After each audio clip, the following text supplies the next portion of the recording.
As I reflect back on how these last days are unfolding, and even on the 6,000 years of man, I'm amazed at the long suffering that our Creator has had in building His family.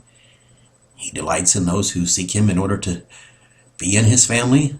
Yet in order to build His family, He has had to allow for the rebellious to thumb their noses at Him. So few have hearkened to Him for these nearly 6,000 years, and this is sad.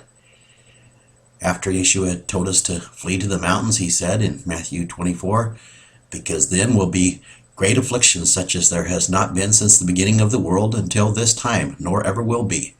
And if these days are not shortened, there would be no flesh saved or no flesh delivered. So the days will be shortened for the elect's sake or the chosen's sake. I marvel at how this is unfolding. It is important to catch that He is saying that the days would be shortened after He gave His instructions to flee to the mountains. Also, the chosen that He is talking about is not those who are still alive of the 144,000. They are already sealed, and even if they were to die in the flesh in the coming time of affliction, they would be resurrected at His return anyway. So He is talking about those who will be delivered through this time into the millennium. Our Creator continues to send us warning after warning, and He continues to hold back His fury.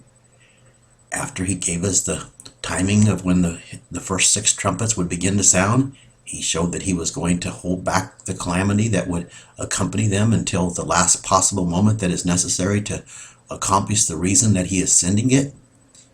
He showed me that He knows exactly who will yield to His coming wrath and who will not. He showed me that He knows exactly how much calamity that it is going to take to get the most stubborn of those who will finally yield to Him to yield to Him. He showed me that it will be at this point in time when His fury will be let loose, and not before then.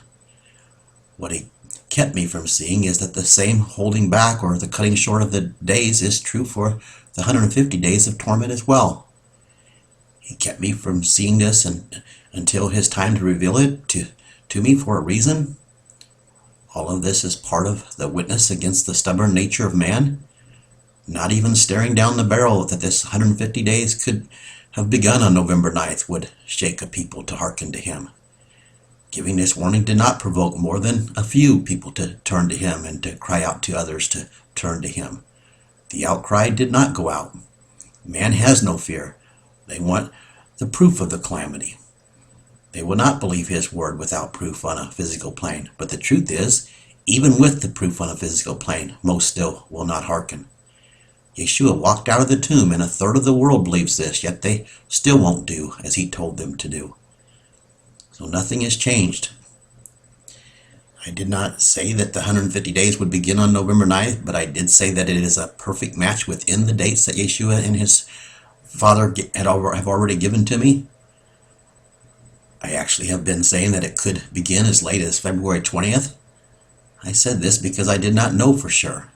But the reality is November 9th was a perfect match because it is a perfect match. It was a custom-designed warning, complete with an asteroid hurling this way to lead up to it. Yet even with this huge space rock hurling our way, it proved to be yet another warning that was not hearkened to. The word that Matthew used to describe these days being shortened is the Greek word kolabu. The Strong's Concordance says that it means to dock or to abridge. It means to cut off or to cut short or to abbreviate in the sense of reducing in length. The 150 days are being cut short or reduced just as the entire time of the affliction is being cut short for the sake of those who will be delivered through this time. The 150 days began on November 9th, just as the evidence that He gave us showed that they would. Our Creator takes no pleasure in the suffering of His creation. He even takes no pleasure in the death of the wicked. He said this in Ezekiel 33, verse 11. Say to them, as I live, saith Yahweh Elohim, I have no pleasure in the death of the wicked, but that the wicked would turn from his ways to live. Turn from your evil ways. Why does the house of Israel want to die? He does not want to destroy people, but if people will not turn from their ways, He has no choice. He explains why they will die in the following verses. He says that man's own righteousness will not save them from the consequences of their rebellion to Him. It is not because of any good works that anyone will be delivered from his coming wrath. He says that it is because of their lawlessness that they will perish. Yeshua said the same thing when he said that many will come to him, even calling him their master, who have done many works in his name, but he will still tell them to depart from him because they worked lawlessness. As much as our Creator takes no pleasure in destroying those who will continue in their rebellion to him, he also takes no pleasure in their rebellion. Something has to give. In the middle of this, he also knows that a people will turn to him when the calamity strikes them in an intense enough way, so eventually his wrath will be let loose. How many more warnings will he send? I do not know. We have some other key dates that tie in to the dates that have been given, and that also tie in with dates that are found in the scripture that are coming up. But the reality is he will hold back until the last possible moment. He knows when this moment is. They said November 9th fit because he drew it up to fit. If he can shorten the 150 days of torment for his chosen sake and still accomplish the purpose that he is sending it, then all praise goes to him for doing so.